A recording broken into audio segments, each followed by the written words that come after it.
yako itakuwa ngumu. Amen? Amen. Na kabla nianze mahubiri, moto wa Safaricom, ukiona Safaricom wanasemanga nini? Nani anaweza nisaidia tuelewe? Nini yao? Moto yao yani. Sikuna Safaricom the better option. Yeah, asante sana. Nilikuwa nataka hiyo. Kwa nini walisema wao ndio the better option? Si wana sababu ya kusema hivyo?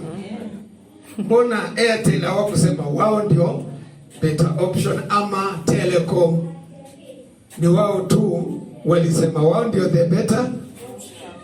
Kuna options zingine, si ndio? Lakini kuna one ambayo the better. Tuko pamoja? Haya basi. Mahubiri atoke hapo, lakini tunaenda kuongea hapo John chapter 14. Mahubiri anatoka kitabu cha Joshua. Lakini tuangalie na wewe kwa nini Safaricom ni the better option. John chapter 14.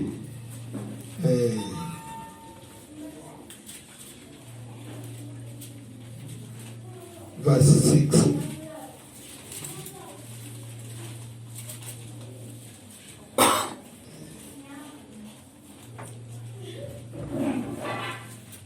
John chapter 14 verse 6.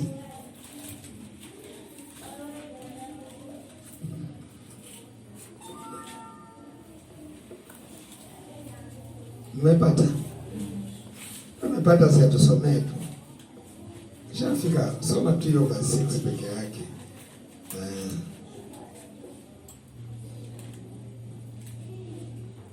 Tusomee tu kwa sauti, si ngumu. Najua hapa watu ni werevu kweli. Ukiuliza swali wanakuangalia kwanza, wakusome na hiyo ujanja yako ndio wajibu. Wanakani kama wajui hilo swali. Nimekuja kurealize ni werevu mingi. Wanauliza swali wanakustadi. Mtu amelenga watu, alafu ndio kujibu. Tungekuwa werevu hivyo kwa shetani, hatungekuwa naanguka kwa dhambi kabisa. Mmepata? Nani atusomee? Hiyo sio triki. Ni simple, rahisi sana, mnaijua. Yesu akamwambia, mimi ndimi njia, kweli na uzima. Mtu kwa Baba isipokuwa kwa njia ya mimi. Asante sana. Balozi umerudi. Tumefurahi. Tumekutafuta hapa ndani, hatukuoni. Okay, Safaricom wanasema wao ni the better option kwa sababu ya mikakati yao, wana offer service yao vizuri na kila kitu sawa. Amen? Amen. Na Yesu hapa anasema ya kwamba yeye pia ni the better option, ya kwamba yeye ndiye, kama unataka njia ya kufika kwa Baba, usijaribu njia nyingine. Tunapatana. Usijaribu akili yako, usijaribu mipango yako, usijaribu miungu ya kwenu. Yeye ndiye njia ya kufikisha watu wapi? Alafu kama unataka ukweli, pia yeye ni ukweli. Kama unataka uzima, yeye ndiye. Sasa nakuachia wewe uchague. Tuko pamoja? Mpendwa, ni wewe ndio utafanya nini? Yeah. Alimaliza hivyo. Yeye ndio the better option. Sasa wewe ng'ang'ana na hilo. Kama unaona nafaa, utamfuata. Kama una options zingine, wewe fanya nini? Ufuate. Tumeelewana mpaka hapo? Asante. Haya, fungua na mimi hiyo kitabu cha Joshua. Ukae ukijua Jesus is the better option. Asante. Lakini wewe umechagua nini? Umetegemea.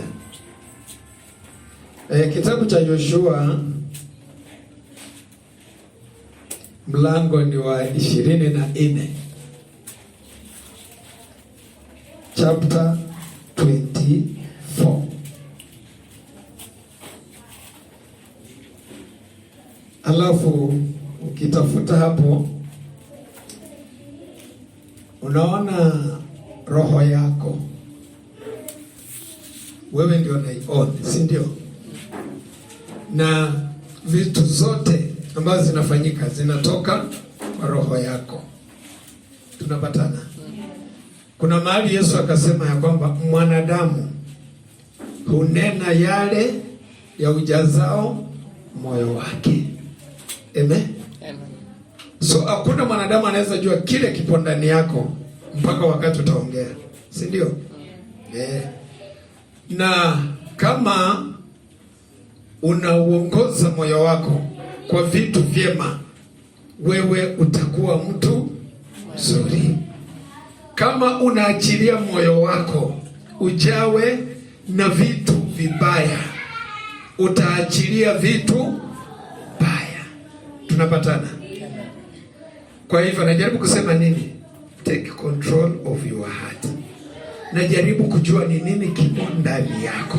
Kama ni ubaya, wewe ni mbaya. Kama ni uzuri, wewe ni. Tunapatana?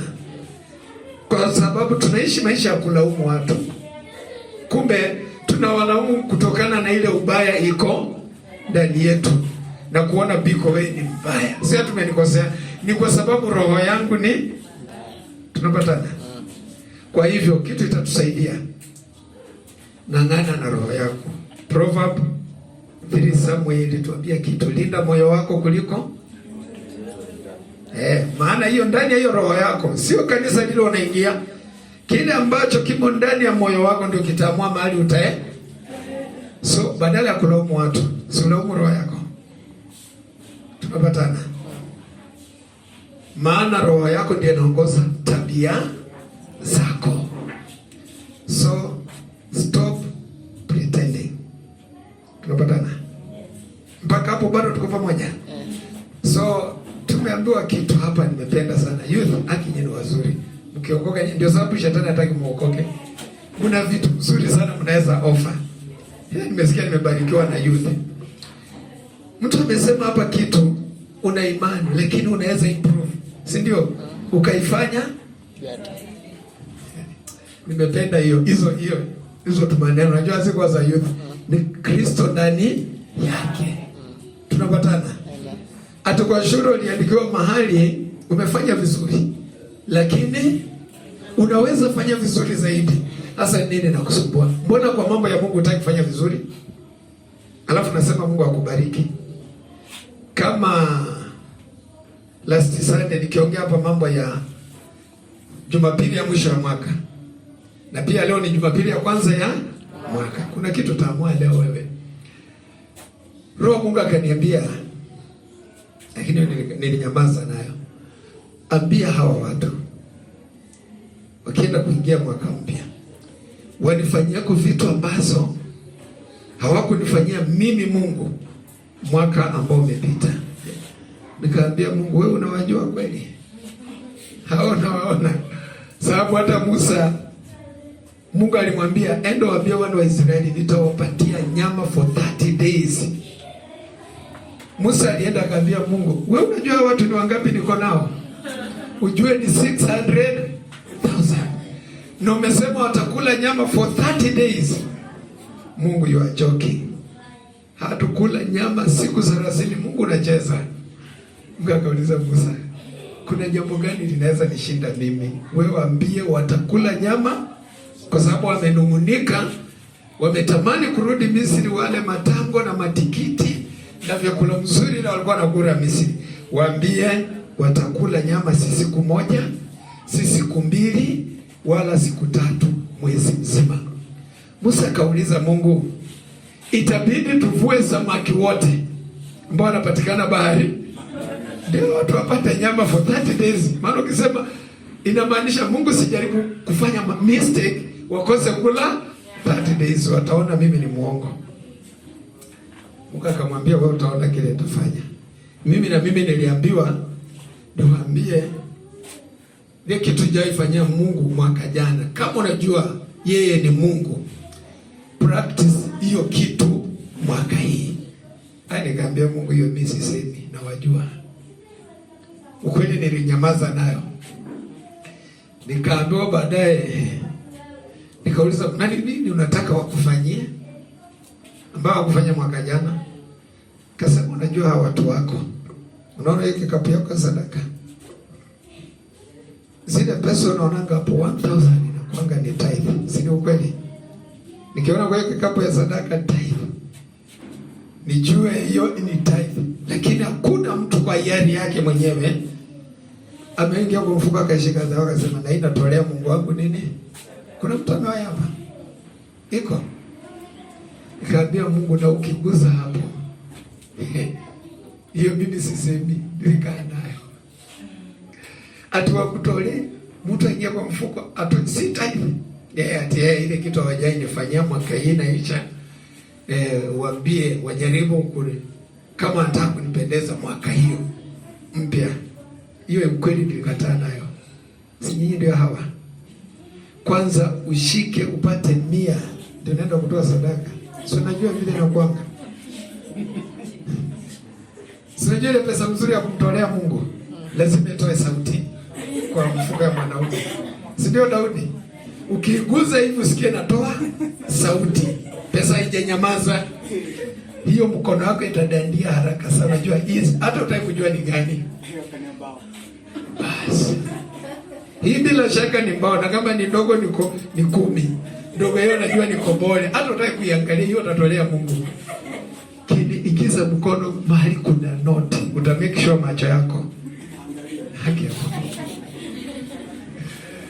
Unajua sivyo ndio tunafanyanga. Na ikifika wakati wa maombi, Mungu. Mbona sema okay, hivi ndio tutapelekana na nyinyi. Bwana apewe sifa. Akiniambia Mungu hizi sema kwa sababu wewe ni kama ujui hawa watu. Mimi ndio nakuanga nao kila Jumapili. Every Sunday. Najua. Si wewe ndio unaniambia vile wanakalia. Nikanyamaza. Leo nimeona nifanye nini? Nikwambie. Si hata wanaona ni ngumu. Hapo Mungu ameguza live wire. Sababu hata wengine kutoa tithe peke yake. Si unajua vile wanakuanga mchoyo. Mama nani umefanya vizuri umetuambia. So unaona ile practice kidogo. Shetani zilikuwa hapo umewaambia. Ni Mungu alikuwa anataka wahubirie. Nikashindwa na huyu mama tena ameanza kuhubiri kuhusu tithe. So atamchukia zaidi. Yeye akawapa mfano ya kwamba shetani alimwambia na wangapi hapa mnaambiwa kwa. Na haki ya Mungu ikifika kwa tithe. Hiyo tunatolea pasta aenda kule. Lakini imagine soda unaweza ninunulia. Si ndio? Lakini ikifika tithe shetani anakuambia hii unatolea huyo pasta wenu. Lakini ukinipata nasema pasta chukua ya 50 ukunywe soda. Lakini tithe kutoa sababu shetani anajua hapo. Ukiguza hapo unaanza kuconnect na nani? So anazuia watu wengi. Vile mama alisema alimwambia na suna shida nyingi mami. Mimi ninakuhurumia. Huyo Mungu anapelekea ni mroho, si ndio? Sasa unajua ukimpatia hata kupatia ingine. Hii pesa kanyagejo, hakuna mtu anajua uko nayo. Watu wako hapa. So wapendwa, mjue Mungu anaishi. Hiyo uelewe kabisa Mungu yuko. Unapenda upende, wacha sarakasi. Unaweza kuwa Mkristo mzuri vile tumeambiwa hapa na youth. You can improve, unaweza. Si ni wewe tumekataa. Unaweza fanya vitu vizuri sana kwa nyumba ya Mungu, vizuri zaidi. Unaweza hata sema mwezi hii nitalipa kanisa. Unajua unaweza. Utakatika miguu. Kuja uliza na pastor, hii kanisa mnalipa pesa ngapi kwa benki? Risito sema mwezi hii msishughulike, mimi mshahara yangu ya mwezi nataka kuwalipia nini? Kanisa. Si unaweza? You can do better. Lakini shetani kwambia wewe ulipe kanisa watu wote wajaombe hapo. Utapata nini? Unaweza mpendwa. Tunapatana. Unaweza. Sema mwezi hii, sisemi utoe, lakini nakwambia unaweza. Wewe mwenye unajua sadaka ni hiari. Na ni siri kati ya wewe na nani? Ndio naona tulisema hatutaandika tithe umetoa pesa ngapi. Mungu ataandika kwa kitabu. Rekodi yako utaipata.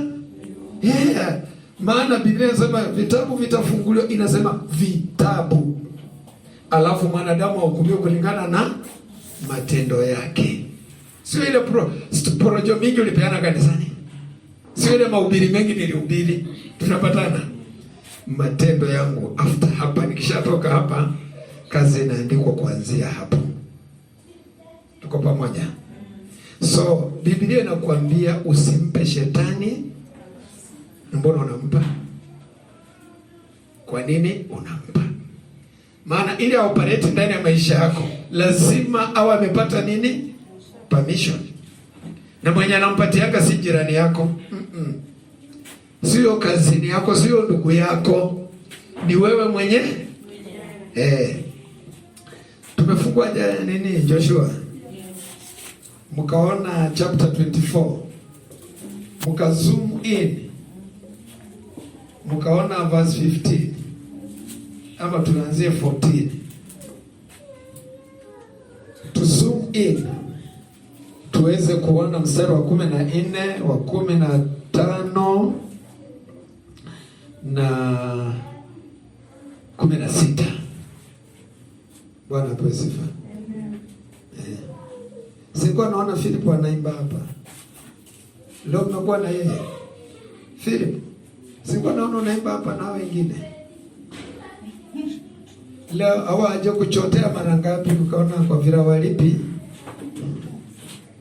Uwezo wa join, unajua wenye kucheza ball wanafaa kuchotewa. Na wasipochotewa anasema hii ball hata tukingangana. Philip, mbona ungeimba leo?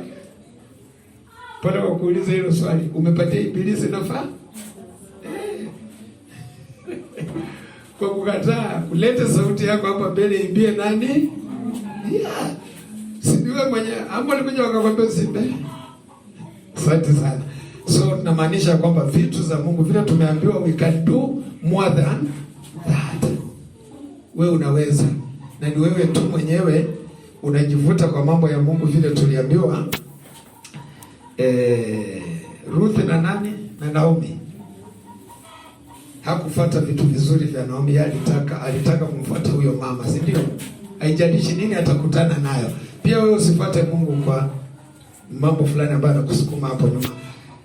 Okay, wacha nisome. Biblia inasema hivi kuhusu huyo Mungu ambaye tumekuja kuomba mimi na wewe. Jumapili ya leo pia ni kama tarehe 1 ya Jumapili ya kwanza kabisa ya mwaka, mimi na wewe tusikie mambo ambayo Bwana anatuambia. Basi sasa mcheni Bwana, mkamtumikie kwa unyofu wa moyo na kwa kweli, na kuiweka mbali miungu ambayo baba zenu waliitumikia ng'ambo ya mto na huko Misri, mkamtumikie yeye Bwana. Hiyo ni 14. Sasa si tumevuka kwa mwaka mwingine, ni kama tulikuwa ng'ambo. Hiyo ni last year. Kuna mambo tumetumikia mwaka jana, vitu vingi sana ambavyo ndani hivyo vitu kuna uwezekano vilikuwa vinamuudhi nani? Mungu. So mimi kwangu nataka tufanye mwaka jana kama ni ng'ambo. Amen? Na kuingia 2021 kama tumeingia tena nchi nyingine ya ahadi za Mungu. Kwa sababu mimi na wewe aidha tuchezee Mungu, tufanyie Mungu chochote kibaya, hatujui mwaka hii imebeba nini.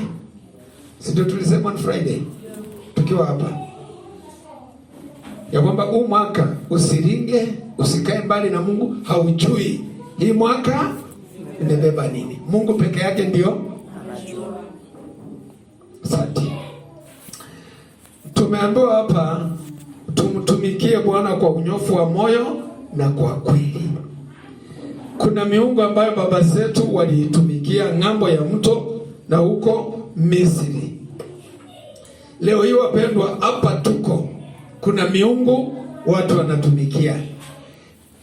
Miungu ambayo tumecreate wenyewe Facebook. Unaielewa? Kuna miungu ya Twitter, si ndio? Kuna miungu ya WhatsApp. Hiyo iko karibu nawe? Si tunapatana? Hiyo ni miungu ipo. Na tunaibeba kwa mkono ama naweka kwa mfuko. Si unajua hii gadget haikai mbali na wewe. Na unajua umuhimu wake si kupiga tu simu, sina vitu zingine. Amen. Bible study imeingia tuma. Mimi kachukua kanetwa. So Mungu anataka tumtumikie kwa sababu kuna miungu ingine na ipo sasa ambayo inachukua nafasi yako sana kuliko kusoma neno la nani? Na si kusoma tu wapendwa. Kusoma ni tofauti na kutekeleza kile umesoma. Tunapatana. Unaweza soma na kama hakuna kitu unafuata kwa hiyo Bible utekeleze, sio Bible imekuwa bure. So tunaposema soma na tenda vile Biblia imekuambia, kwa sababu inaambianga mtu peke yake. Tunapatana. So unaambiwa mahali tumefika, inafaa mpendwa umtumikie nani? Bwana Mungu kwa unyofu wa moyo. Haya, twende sehemu inayofuatia. Haulazimishi. Nimependa hiyo sehemu ya pili. Soma na mimi soma. Inasema nanyi kama mkiona ni vibaya kufanya nini? Kumtumikia. Ufanye nini? Very good. Hiyo nimeipenda sana. Maana ukishaona ubaya wa kitu unaachana nayo. Nashukuru kuna watu tulikuwa nao Palestina, si ndio? Waliona ubaya wa kanisa na wakaamua kuachana nalo. Lakini wewe sio umeamua kuendelea. Sisi tunapatana. Kwa sababu wewe bado hujaona nini? Yes. Lakini kuna ndoto ilikuja hapa ikanishangaza sana ya kwamba kuna dhoruba itapita na watu wengine alafu tupande miti ingi. So isiwe wewe ni ule utamolewa pia mwaka hii. Bwana pewe sifa. Sababu hiyo ilikuwa ni ndoto na ilikuwa imetoka kwa boss. Kuonyesha kwamba tuko na watu kanisani na kwa sababu ya changamoto za maisha watafika mahali waone hata kwenda hiyo kanisa ni kama hakuna kitu inawasaidia. Biblia inasema na wewe kama ukiona ni vibaya usijifinyilie mahali. Kama ukiona kukaa kanisani haikupeleki vizuri, Biblia inasema na kama mkiona ni vibaya. Tunapata. Alafu inasema chagua. Na ujue wapendwa, neno kuchagua lina gharama. Utalipia gharama yake kama utamchagua Mungu. Tunapatana. Najua tukisema ni wangapi wamechagua Mungu, sisi sote tutaweka mikono juu. Si ndio? Ni rahisi kufanya hivi. Kumchagua Mungu itamaanisha kutenda vitu zote ambazo Mungu anataka. Tunapatana. Ndio naona kuchagua na kuambia kuna nini? Gharama. Ina maana ya kwamba kuna vitu itabidi wachane nazo. Na kwa mwanadamu najua ni ngumu sana. Kuna vitu umezoea, umeishi ndani ya dhambi mpaka imekuwa mazoea. Wewe ni smart wa kuficha dhambi. Tunapatana. Sema acha nifanye nitatubu. Sio kwa wale wamechagua kumtumikia Mungu. Tunapatana. Maana uchaguzi ni mtu mwenyewe unaangalia uzuri wa kitu na ubaya wa kitu na mwisho unasema mimi nimechagua. Tunapatana. Kwa hivyo unajua nikisema tuinue mkono utaangalia mwenzako hapo kando yako ameinua. Na kwa sababu wewe ukiweka chini utaonekana ni wewe hukuchagua. Pia na wewe inue nini? Mkono. Hatari sana. Tunaelewana? Kwa hivyo hii mwaka wa 2021 kwa mambo ya Mungu leo Mungu anataka ufanye nini? Uchague. Na anasema na ameanza vizuri, ukiona vibaya haikupi raha. Hawatu wanahubiri vibaya, hawaongei vizuri. Una haki ya kufanya nini? Kuchagua. Nyinyi mkienda right, wacha mimi niende left. Tukikutana tusalimia, tuko pamoja. Na kama ndani ya moyo wako unasema mimi, unajua tunaweza kumchagua Mungu ukijiambia unajua sina kazi. Unajua na nyumba yako kwanza sina amani. Hizo zisikuwe sababu za kumchagua nani? Mungu. Tunapatana? Ndio kisoma kitabu cha Kutoka mlango wa 5. Musa akaargue na Mungu ya kwamba nimekutuma uende utoe wana wa Israeli Misri. Ukisoma chapter 4 somewhere, Musa akaambia Mungu hawataniamini.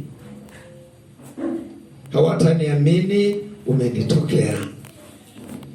Tena akaambia Mungu unanituma kwa wao watu, nikienda niwaambie unaitwa nani, jina lako, kwa sababu huku duniani kuna miungu mingi. Bwana apewe sifa. Na hiyo miungu ina majina. Sasa wewe nikienda niwaambie umenitokea, Mungu amenitokea, what is your name? Mungu alimpa jina. Alimwambiaje? Kwa wale mnasomanga Bible, mimi kwa sababu kama wao wanaishi, mimi ndio ninafanya waishi. Pumzi wanayopumua ni yangu, so niko mpaka ndani yao. Waambie niko. Musa akamwambia na hii tricky. Hili ngumu. Nikwambia huko ambaye huko, mimi naona itakuwa ngumu kidogo. Naweza kuambia lakini shida ni kuamini huyo yuko. Ndio Musa aliposema hawataniamini, Mungu alimuuliza na uko na nini? Kaambia wewe Mungu, mtu kama mimi unajua niliwa mtu Misri. Kitu nilitoka huko ni hivi. Fimbo ndio nakuaga tu nayo. Na hii nikiangalia, unajua alipoulizwa una nini? Sio mpaka utafute. Yenyewe naweza kwa akakumbuka nina fimbo. Bwana apewe sifa. Amen. Hii fimbo ndio niko tu nayo hapa. Ambapo umesema hawatakuamini. Hebu tupa hiyo fimbo chini. Musa akaiachilia serpent. Musa alitoka Biblia inasema kaenda mbio. Kimbia akaambiwa bana rudi. Kuja. Enda ushike hiyo nyoka mimi ama Daudi unaweza shika nyoka ambaye hajakufa, si plastic. Si za plastic za saa hii. Na ina move. Atienda ushike. Musa alikuwa na wakati mgumu. Unapeleka lakini dakika alikuza hako kamukia hivi na kidole yake ilitani fimbo kaichukua. Ndio unaona? Nikisema niko wakikata kuamini, unaona hiyo? Kaambia weka mkono wapi? Kwa kifua. Akaweka ikatani white. Akatoa hivi mkono ni white, mwili ingine ni tofauti. Kaambia rudisha tena, karudi nomo. Akasema okay. Hizo ishara mbili acha nikuongezee ingine moja. Nataka wakuamini. Hebu chota maji mahali alafu mwaga juu ya nchi. Alipokuwa na mwaga maji ikitiririka inakuwa blood. Siko hivyo kwa wale mnasomanga Biblia na kwa wale msomangi. Hii ni hadithi gani? So ishara ngapi? 3. Akamwambia watakuamini. Chapter 5, Musa alienda na hizo ishara zote kwa wana wa Israeli. Wakasema kumbe ameona mateso yetu. Farao atashangaa. Kesho yake walienda kwa Farao kama wamebeba kichwa. Mungu ameona mateso yetu. Ukisoma hiyo chapter utapata vile kiliumana. Waliambiwa nyazi wampeza kutengeneza matofali, na si mlikuwa mnaleta ngamia, mtaenda kutafuta nyazi kwanza, alafu nakuja unachapa matofali yako 100. Farao akasema na hii toshi kiboko juu yake, kama afikishi 100 hakikisha watu wanatandikwa. Waliambia Musa, na wewe na huyo Mungu wako mambo kwanza ndiye yamekuwa mbaya. Bwana apewe sifa. So ndio nasema kumchagua Mungu kuna nini? Madhara yake. Na lazima ukubali. So najaribu kusema nini? Mungu anapoambia Musa, Joshua ambia watu wachague, wasiweke mchezo. Wako na hiyo uhuru. Kama saizi huku nje kuna watu wako kwa vilabu sahi. Si ni wazima? Si maisha yanaendelea tu kama yako. Lakini wewe uko wapi? Hapa. Na ukitoka huko unapata maisha yao ni kama mzuri kuliko yako. Lakini ukumbuke John 14:6. Tunapatana? Si tumesoma na wewe? The better tuko pamoja. So wewe na wao kuna yule amechagua the better option. So usijaribu kujilinganisha na wao.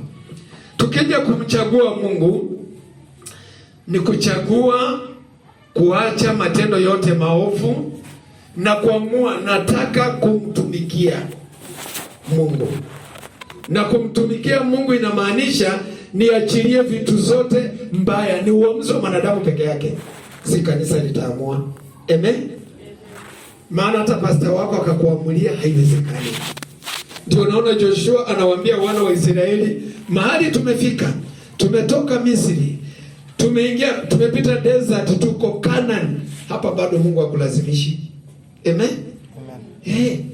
Sio nchi ni aliwapatia, lakini bado anawapatia uhuru. Wanaweza tumikia ile miungu wameacha Misri ya Waamoni na Wamoabi. Mungu aliwaambia wako free. Tunapatana? Ndio unaona inamsikitisha Mungu alikupa wokovu. Na nashukuru Yudhu amesema hapa ni kitu ulipewa. Na hakuna mwanadamu anaweza. Kuna mtu anaweza kupatia salvation? Ni Mungu peke yake. Hata akupende vipi, hawezi hata kukununulia seme nimekulipia 1000 biko, nataka uokoke na nipatie pastor. Ombea biko nini? Inawezekana? Inatoka na mbona tangu upewe. So nakumbuka ni maovu mangapi umefanya? Hiyo tusizungumzie hapa, tutaibishana bure, si ndio? Nisiende hapo. Si hata wewe unajua. Tuko pamoja. Tangu ungependa mtu afunue hapo mahali. Bwana pesifa. Kama wokovu ilitoka kwa Mungu na ukapewa, ili uanzie hapo maisha ya kumpendeza Mungu. Tangu hiyo siku ulipata salvation, zile vitu umefanya mbaya. Ati nikishaokoka nimekuwa kiumbe.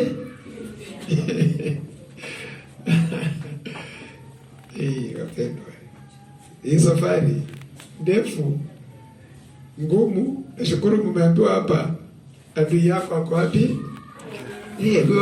Kuharibu na kukatakata kila kitu. Unaambiwa uongeze nguvu. Ujaribu kumkabili kwa sababu ana nia mbaya nawe.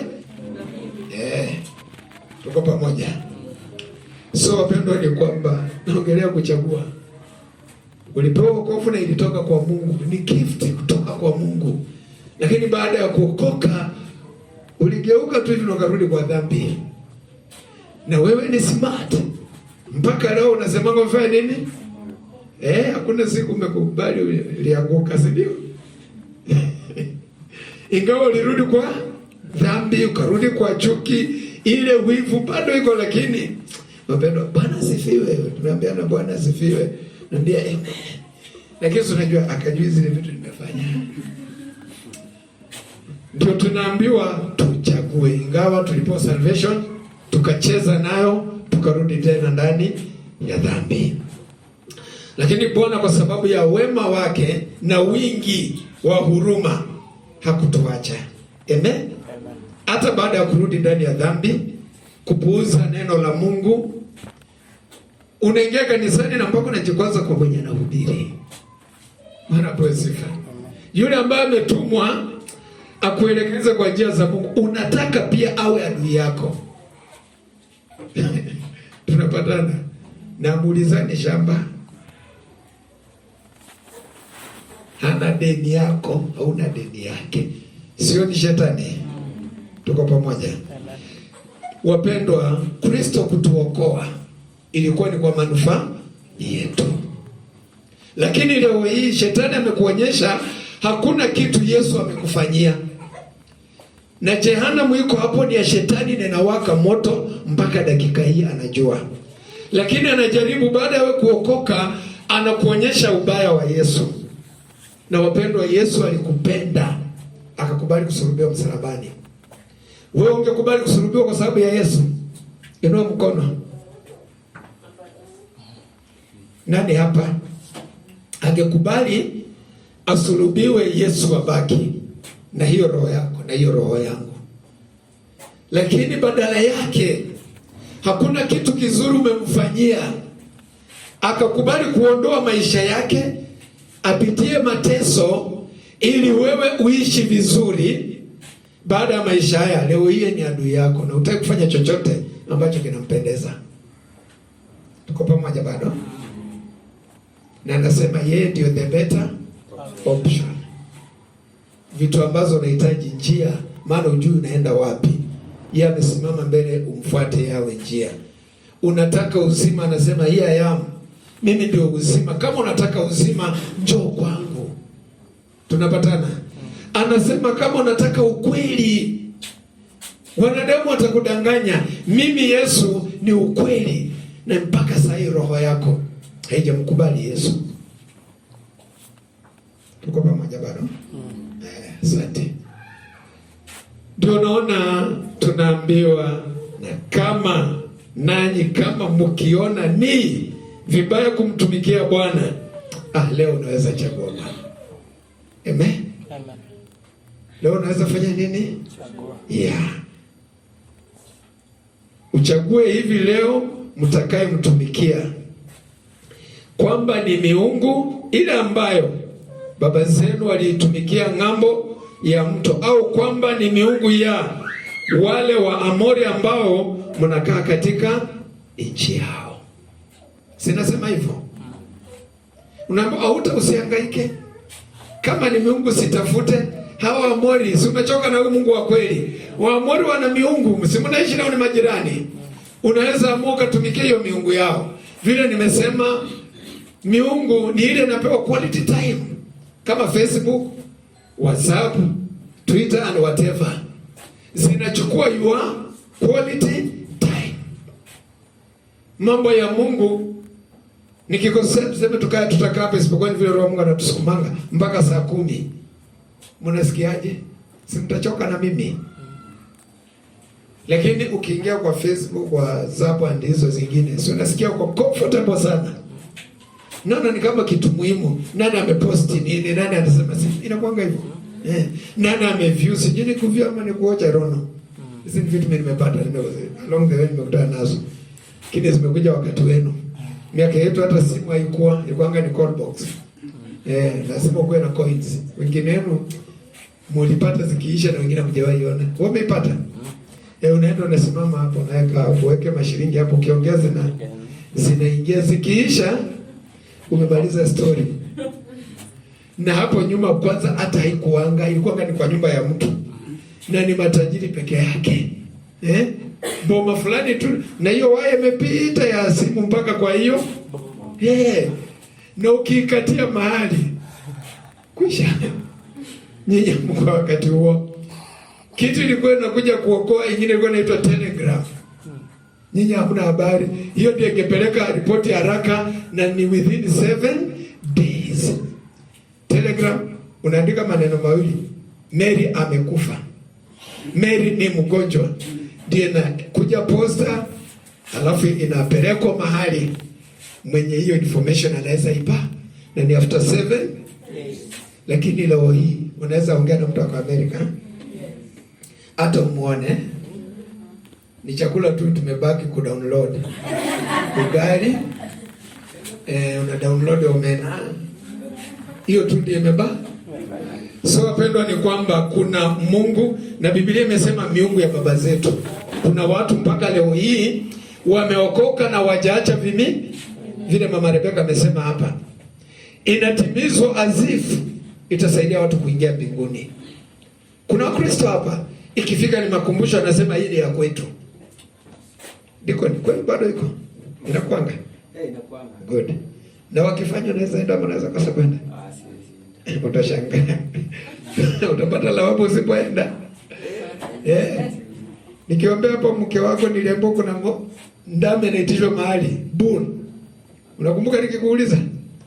Mzee fulani amekufa lakini anadai nini? Kwenu, si upande wa kwenu. Alikuwa ukasema ni makumbusho ya kufanya nini? Ilikuwa achinjwe nini? Mungu akasema Musa alifika hapa akasema, "Unaombea huyu na ninawadai ng'ombe ndama kubwa ya kiume." Akasema, "Wow, hiyo ni ulimwengu wa roho ambayo tukiwa hivyo tuwezi elewa." Kwa hivyo tunaambiwa kuna watu wanatumikia miungu ya mababa zao. Pia unaweza chagua hiyo. Kwetu lazima tufanye hivi, wanafanyanga hivi. Na unaweza chagua kumtumikia Mungu. Amen. Amen. So kulingana na Biblia ni wewe utachagua pia mwaka huu ambao tumevuka, tumeingia. Yule ambaye utamtumikia kama ni Mungu, ina maana ya kwamba kuna vitu utaanza kurekebisha. Amen. Amen. Kama umeamua ndani yako na yenyewe, kama Mungu alinilinda mwaka jana miezi 12 licha ya corona na njaa ambayo ilikuwepo, nimeingia 2021, unaweza fanya covenant na nani? Na unaweza kataa kuifanya. Si kwamba hata kulinda tu na mwaka inaweza isha tena hii. Tunapatana. Unajua kama ni mimi mwanadamu nasema kwa vile hujafanya agano na mimi nitaharibu vitu yako. Si unajua unaweza. Lakini Mungu kwa sababu ya wingi vile nisema jana ya kwamba hata vile si jana nimesema leo. Mungu anathamini vitu alivyo viumba. Amen. Ndio naona si kawaida anataka uangamia hata kama unamkosea. Anajaribu kutengeneza njia. Vile unaweza elewa makosa yako, muendelee na yeye kwa safari. Sababu Mungu hapendi kuharibu vitu alivyovitengeneza. Lakini mimi na wewe tunajaribu kumuondokea Mungu. Tunajaribu kumwepuka Mungu kwa sababu tunaona ni kama inafaa tuishi maisha yetu pasipo Mungu. Unaona Mungu ni kama anakuchunga. Hakupi ile uhuru wa kufanya vile unataka. Mungu anajua ukitumia hii uhuru ambayo unataka, unajipeana kwa shetani. Amen. Na ukijipeana kwa shetani, na kwa sababu hukumu ya shetani ishapitishwa, atachomeka. Pia wewe utajipata wapi? Kwa moto. Moto wapendwa haikutengenezewa mwanadamu yeyote. Jehanamu haikuandaliwa kwa sababu ya mwanadamu yeyote. Lakini watu watajikuta huko kwa kufuata matendo ya shetani. So akienda kutupwa huko itapatikana na wafuasi. Tunapatana. Ndio sababu Yesu alikuja kutuokoa. Kutoka kwa nani? Kwa mikono ya shetani. Wewe unashindwa kwa nini uliokolewa? Uliokolewa ndio urithi uzima wa milele. Maana usiporithi uzima wa milele unaenda kwa moto wa milele. Maana vile unaishi huwezi kuwa mkamilifu kivyako. Tumeambiwa hapa na vijana ya kwamba jiambie, Biblia inasema hakuna mkamilifu hata mmoja duniani. Tunapatana. Ukishajiambia hivyo, yani usijijustify ati mimi ndio mzuri. Utakumbuka Biblia inasema nasemanga hakuna mtu mkamilifu. Kwa hivyo inamaanisha hata mimi si mkamilifu. Utaanguka kwa miguu ya Yesu na kumwambia nisamehe. Amen. Kwa sababu wapendwa, hii safari tunaenda ni ndefu. Tunahitaji neno la Mungu kila wakati ndio lituongoze, kwa sababu akili zetu hazitoshi tufanye yale mambo Mungu anataka. Ndio tukapewa Biblia. Tuko pamoja? Ndio kwa sababu Biblia ipo. Akili yako peke yake na haitakuwezesha kufanya vitu vyote Mungu anataka. Biblia ipo ikusaidie, ikuambie ni nini unafaa kuacha na nini unatakiwa ufanye. Lakini sisi tumeamua kupuuza neno la Mungu. Tuko pamoja? So ujue Biblia iko kwa ajili yako. Isome, ielewe, utekeleze yale yameandikwa hapo ndani. Sababu akili yako haitoshi ufanye vitu ambazo Mungu anataka. Mpaka hapo tumeelewana? Umeelewa kitu? Akili yako haitoshi. Unahitaji neno la Mungu.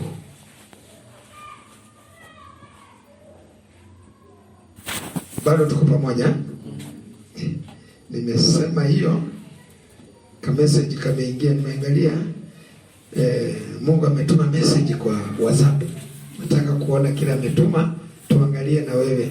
Kuna ka message kameingia. Si tuko na simu? Na simu yetu ni hii. Fungua na mimi Genesis.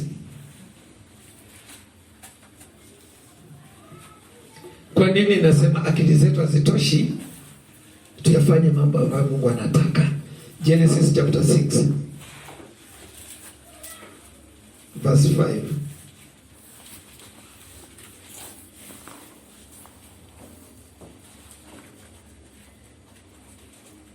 Umepata?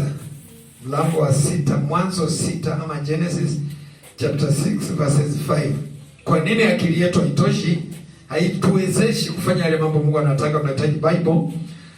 Bwana akaona ya kuwa maovu ya mwanadamu ni makubwa duniani, na kwamba kila kusudi analowaza moyoni mwake ni baya tu siku zote. Bwana apewe sifa. Kwa sababu Biblia ikaletwa. Amen. Ndio uelewe ya kwamba kwa akili zako pasipo Bible huwezi fanya vitu ambavyo vitampendeza nani? Mungu. Mungu aliona mawazo ya moyo wa mwanadamu. Hata vile mnaniangalia, unajua kile wewe unawaza. Hakuna mtu anajua. Anapewa sifa. Unaweza kuwa kanisani unaanza vitu zingine ambazo zikiapia hapa wewe mwenyewe unatoka mbio. Hata utataka kuziona. Tukikuangalia hauko na tunaona yale na tukikutafuta uko wapi, utakuwa hapa. Kwa sababu wewe mwenyewe hautataka ionekane na watu, si ndio? Ndio sababu ya kwamba lazima tuongozwe na nini? Na Biblia. Sababu pasipo neno la Mungu akili yako na yangu haitaniwezesha nifanye yale Mungu anataka nifanye.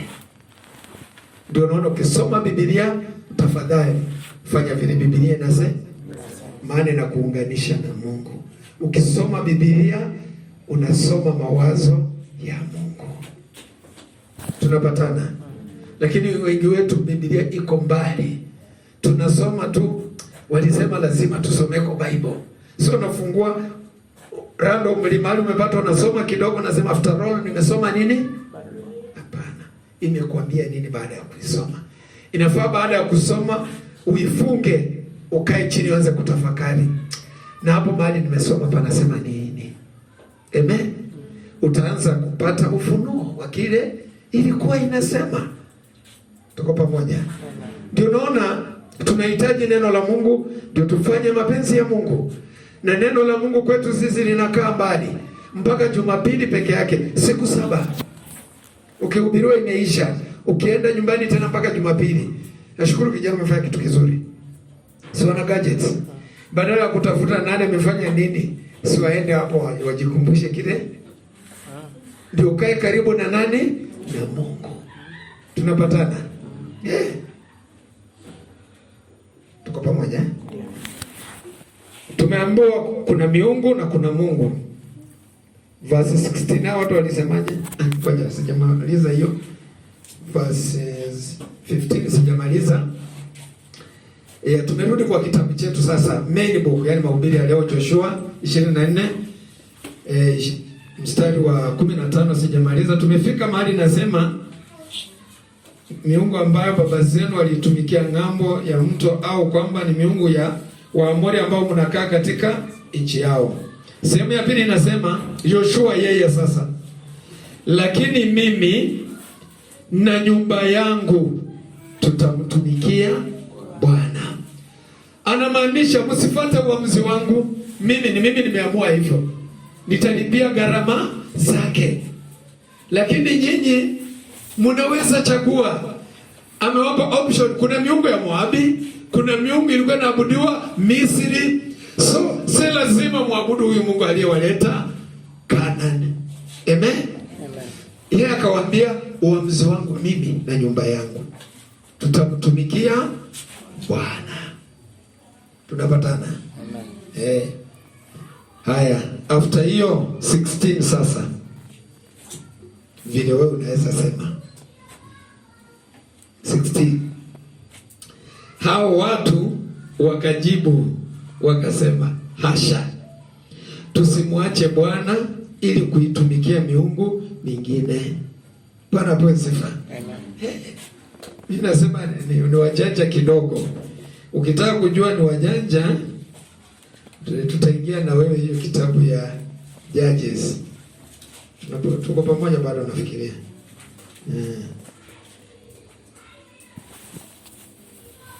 Fungua na mimi Judges chapter 2:11.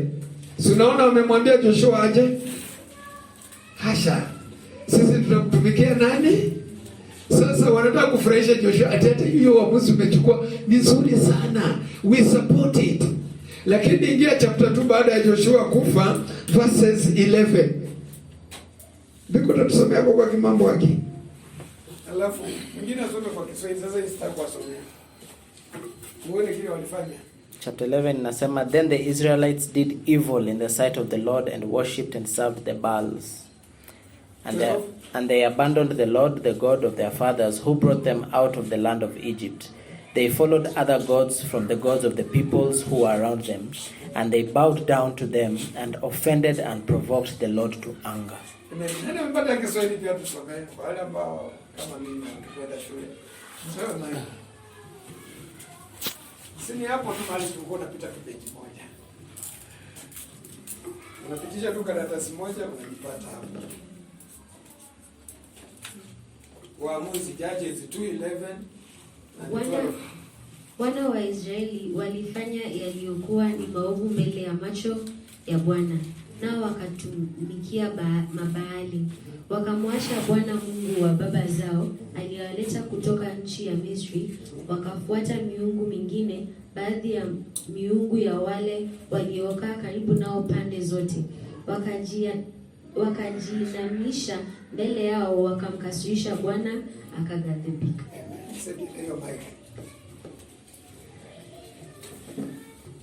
Si Joshua mtu wa Mungu aliwaambia kuna miungu iko hapa karibu. Si lazima huyu Mungu akamwambia kuenjoy nani? Joshua. I hope wewe si mmoja wao. Wewe utakuwa yule unataka kufurahisha watu walio kando yako. Tunapatana? Si tumesoma na 16 walisema, hao watu wakasema la hasha. Hata sisi tutamtumikia nani? Huyo Mungu. Lakini baada ya Joshua kufa 2:11 inaeleza wazi. Mtu aliingia kwa jirani, na hii miungu yenu mnaiombanga aje? Kaambia yetu naichinjia tu kakuku hapa, unyunyize damu kidogo na mambo inakuwa mzuri. Wakasema na hii yenu ni mzuri. Wakamkasirisha nani? Turudi Joshua 24:17. Tusikie kile Joshua anaeleza watu. Vile wao wanaendelea kujitia moyo, kumfurahisha Joshua. 17 watu wanaendelea kusema hivi. Kwa maana Bwana Mungu wetu, yeye ndiye aliyetupandisha sisi na baba zetu kutoka nchi ya Misri, kutoka nyumba ya utumwa. Naye ndiye aliyezifanya ishara zile kubwa mbele ya macho yetu, na kutulinda katika njia ile yote tuliyoiendea, na kati ya watu wa mataifa yote tuliopita katikati yao. Bwana apewe sifa. Amen. Si unasikia vile wameeleza, vile wewe unaweza sema mimi nitamtumikia Mungu, amenilinda mwaka jana yote, kulikuwa na corona, Mungu hakuniacha, mimi siwezi muacha. Hata nao walipatia Joshua ka story. Reason kwa nini hawatamwacha nani? Si ndio wamepeana? Hata wewe sasa una hiyo reason. Lakini ukiingia chapter 2, si ni the same people. Tunapatana. Na the same people hapa wanaweza amua hivyo leo.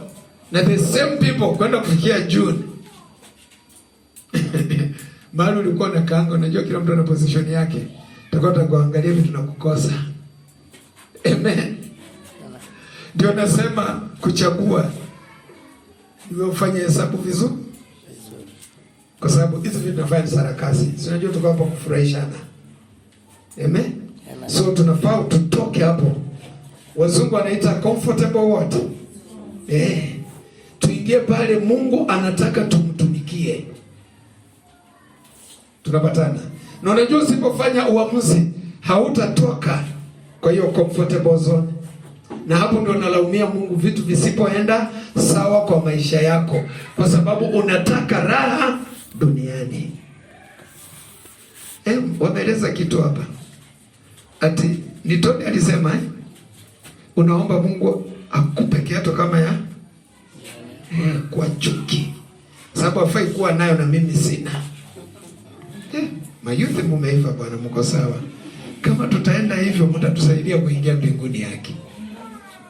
Amen. Kwa hivyo wapendwa, ni kwamba tutulize akili zetu, mioyo yetu mbele za Mungu. Tujaribu kufanya kitu ambacho ni sawa machoni pa nani? Tuache kufurahishana. Nisipoenda kanisani watauliza nilikuwa wapi? Mbinguni hakuna mtu atauliza ulikuwa wapi. Utafikisha kazi yako. Na using'ang'ane na dunia isikudanganye, utaiacha. Tuko pamoja? Hiyo elewa sana. Dunia ina vitu zote unaona, wewe utaondoka, utaiacha. Tunapatana? Kuna wale waling'ang'ana nayo sana, waliondoka, ukaiacha. Mimi na wewe tutaenda. Amen. Nakumbuka tu mjadala nilikuwa najadili juzi tu kidogo tu ya kwamba huyu kijana wangu Peter akiwa na 70 years, mimi nitakuwa duniani nikifanya nini? Na nitakuwa na miaka ngapi? Kwa sababu sasa niko na 55. Peter wangu akiwa na 70, baba yake nitakuwa na niling'ang'ana na dunia yetu akifika 7 sasa, ama hata fikisha Mungu akimjalia, na nitakuwako. Hata nikitaka hata nijishikilia hapa kwa hizo waya. Sema siendi. Nataka nione mtoto wako akisema nitakuwepo. Hapana. So ukweli ni kwamba tutaondoka. Dunia isikudanganye sana, ina vitu vizuri lakini ni maua. Wewe mwenyewe utaondoka. Upate nini dunia hii? Utafanya nini? Yeah. So najaribu kusema nini? Tengeneza mahali unae. Maana huko ndio utaenda. Huko hakuna hiari. Mpendwa, huko unaenda. Tunapatana? Utafanya nini? Utaenda. Ndio naona tunaambiwa tuchague yule tukiwa hapa duniani mwenye tutatumikia. Si ndio? Na uchaguzi ni wewe peke yako. Nimekupa mfano mingi ambayo inaweza kukusaidia mpendwa. Ujiambie na leo akiwacha mimi nimchague Mungu. Watu walimfurahisha Joshua verse 17, walimwagia maneno ya kutosha. Reason kwa nini hawatatumikia miungu. Simuona hiyo sababu ni mzuri. Kama mjasoma, si ni nzuri sana. Ametupitisha katikati ya mataifa, yeye ndiye alifanya bahari kagawanyika. Ukiingia tu kisonga tu chapter 2 ya Judges 11 inakushangaza. Si wengine wale tu. Singekuwa afadhali wangeambia Joshua yenyewe weka na huyo wako. Acha nitafikiria. Bwana apewe sifa. Sio wangesema wacha tutafikiri, na wakamkasirisha Mungu sana.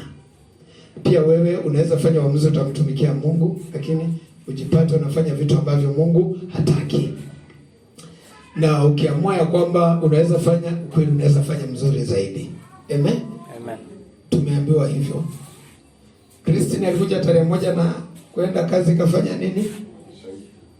Ungemshauri aje kama ni wewe? Biaki na huyu Mungu ana huruma. Nenda tu kanisani, umesikia neno, hata hakusimama hapa akutembea. Ndio kisoma Kutoka 5 ndio utapata kila wana wa Israeli walipitia. So Christine, sasa umeregret kwa nini ulikuja haki? Maana lazima watoto wakule na lazima nyumba ilipwe. Landlord hataki kujua ati tarehe 1 wewe ulienda kanisani ukasimamishwa. None of his business, ndio? Ndio nakwambia kumchagua Mungu ni gharama. Uwe tayari kulipia. Tuko pamoja? Kumchagua nani? Mungu. Sasa wewe kufikia hapo bado unaonaje? Watu wanakuja kwa maombi alafu wanapoteza kazi. Bado nataka kushikilia huyu Mungu. Nataka kupata yako ujaribu kuangalia hii mwaka, kwa sababu hata wewe inaweza kufanya nini? Kuna wengine wakati waliamua sasa kuingia tipu kwa mambo ya Mungu, njia nyingi zilifunga. Mpaka najiuliza, Yaani wakati niliamua nataka kuacha hii na hii, ndio sasa vitu hainifanyiki. Si mko hapa? Ama nataka nikusimamishe niseme ni wewe? Umejiuliza hii maswali yenyewe. Sasa wakati niliamua kuwa mzuri, si niliacha kitu fulani. Si niliacha kitu fulani. Mbona hizi vitu sasa naye Mungu mbona anisaidie? Si hata wewe unajua hivyo. Safari ni ngumu. Ndio tumeambiwa usimfuate Mungu kwa sababu unataka afanye hii na hii. Hapana. Fuata tu yeye afanye kile anaona kinafaa. Kukosa kazi, kukosa nini, as long as Mungu amekupa uzima, bado utai. Yes. Mambo mazuri yatakuja. Kwa hivyo wapendwa, anamalizia ya kwamba ni wewe utachagua. Lakini Joshua kuna kitu moja aliwaonya. Soma na mimi 19.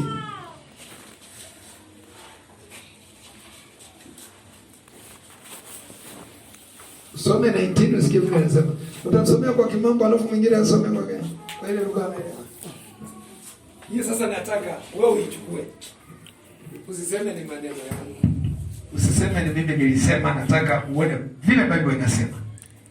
Then Joshua said to the people, "You will not be able to serve the Lord, for he is a holy God. He is a jealous God.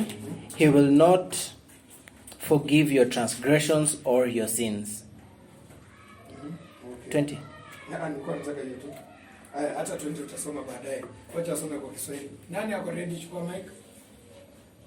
Yaani hiyo mic tafadhali. Daudi amelala. Chukue. Sijali. Yoshua akawaambia watu, hamwezi kumtumikia Bwana kwa kuwa yeye ni Mungu mtakatifu. Yeye ni Mungu mwenye wivu, hata wasamehe makosa yenu wala dhambi zenu. Asante. Si unaona aliwaambia ukweli. Hii si kitu mtaweka mchezo. Tunapatana. Hii msijaribu kuweka joke. Si hata mimi nimewaambia kuchagua kuna gharama yake. Anajaribu kumaanisha hivyo. Ndio naona leo si ni tarehe 3 lakini Jumapili ya kwanza. So ujaribu kile kitu utaamua leo kwa mwangalifu. Ambia Mungu, wacha mimi niende na pesa. Sichagui ile itakuwa mzuri. Ndio naona Joshua anawaambia ukweli. Huyu Mungu mnasema mnataka kumtumikia. Mkicheza na yeye hatafanya nini? Hata wasamehe. Na si wewe shetani anakuambia kafanya dhambi utatubu. Sema kwambia mara nyingi. Yes. Msijifanye hajawaambia yeye. Amekwambia mara nyingi wewe fanya. Mradi tu fulani asijue. Utaenda ufanye nini? Na hapa Joshua anaambia watu, huyo Mungu vile mimi ninamjua tangu tutoke Misri. Unajua Joshua ni miongoni mwa watu wachache sana alio manage kutoka Misri mpaka Kanani. Wengine wote waliishia jangwani. Amen. Ndio naona anajaribu kuwaeleza nyinyi, kuna watu wamewaonangi hapa. Tulitoka nao Misri kufika kwa jangwa wakacheza. Wakatengeneza kondama. Hawako hapa. So kama mnachagua yeye kusamehe na kuanga samwao anachelewa kidogo. Tunapatana. Ikifika ni kusamehe anaweza chelewa kidogo, na akichelewa kuna mtu ataumia. Na kati ya wewe na Mungu fanya hiyo hesabu. Nani atabaki amesimama? Hilo jibu liko ndani yako. So wapendwa, ni kwamba mambo ya Mungu tufanye, tuchague vizuri. Na kama tunamchagua Mungu, tujaribu kuangalia 20 nasema nini, kwa sababu mara nyingi tunamlaumu Mungu ametuacha. 20.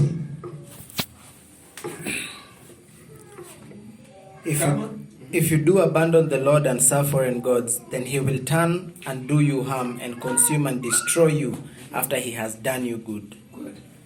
Soma kwa Kiswahili yake. Huyo ndiye Mungu unafaa uchague leo.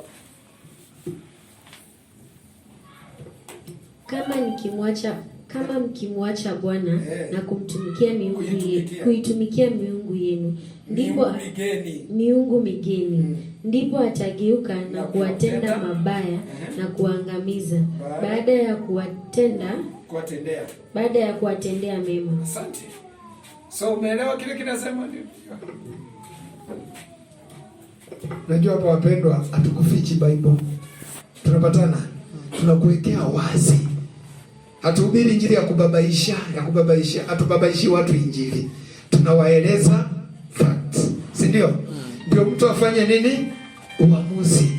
Ya kwamba huyo Mungu ambao unachezeanga, tumeambiwa vizuri, kama ukimwacha na utumikie miungu mingine, atageuka na kukutendea nini? Mabaya. Tuko pamoja? Na unajua ni ukweli. Kuna vitu vinafanyika kwa maisha yako, tunakemea shetani na sio shetani. Ni kwa sababu wewe unajaribu kumchezea nani? Mungu. Tunapatana? Kama Mama Fei, si unakumbuka nikikwambia mtoto akikuja hakikisha umefanya nini? Na baada ya kuchelewa kuomba, uliona kile kilikuwa kinafanyika. Si labda sema hii ni mhubiri tu alikuwa anajaribu kunifurahisha. Kapendwa, yule mtu hapa ni mkubwa sana. Haka mnaona nika kitu the least. Lakini kuna the greater one. Ndio anaongeanga ndani yako. Na sijui mawazo yatoka wapi. Mtoto akifika tusikwambie hivyo. Takaporudi tu kutoka kwa shule, akiingia tu kwa nyumba, wewe mwenyewe, si ndio mama yake? Umwekee nini? Huo si upendo wa Mungu. Unajua tuna ukona wewe, si ningejinyamazia. Nina haki ya kunyamaza kwa sababu wewe hujui. Lakini kwa sababu ni Mungu na anapenda watu wake. Anajua vile anasema saa hii ufanye uchaguzi. Anajua vile tuli. Yes.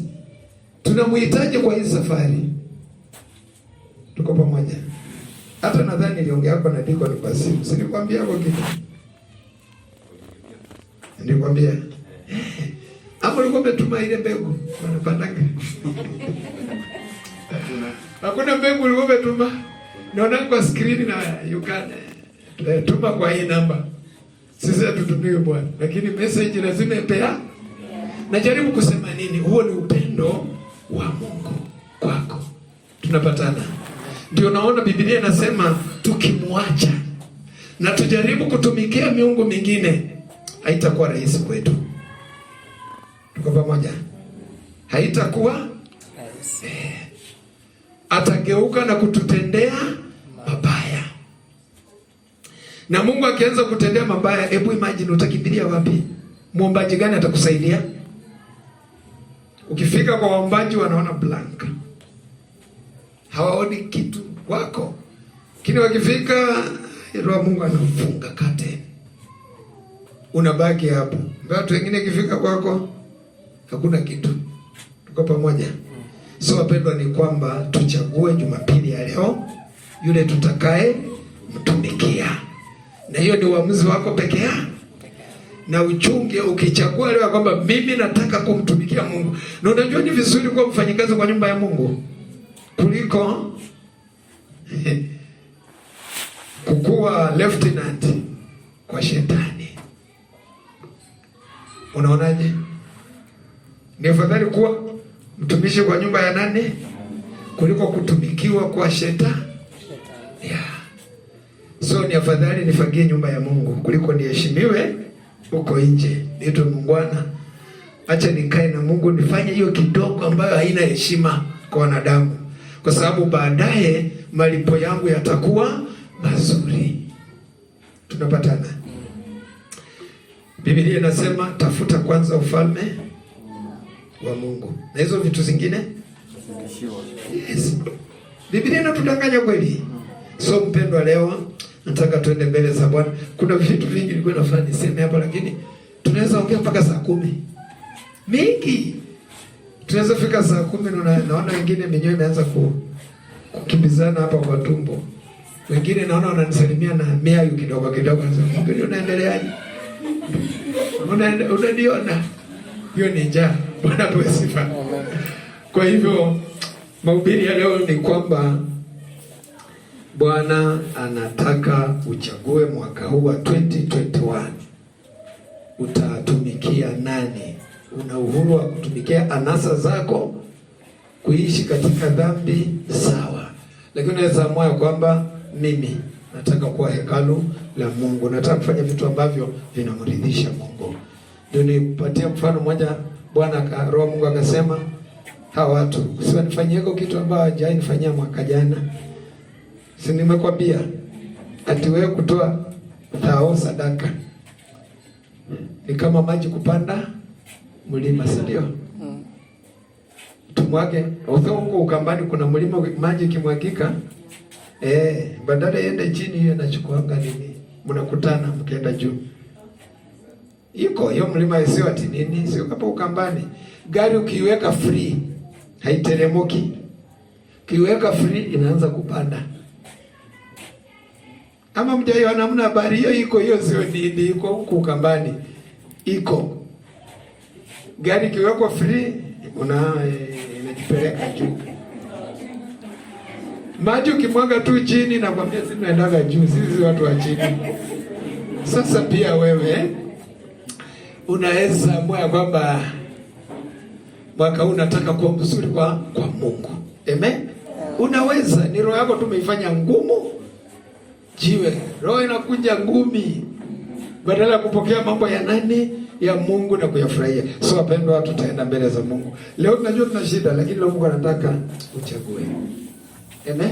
Amen. Leo ambiako Mungu kitu ya kwamba na ukumbuke 19 and 20 kile inasema verse 19 and 20 isisahaulike.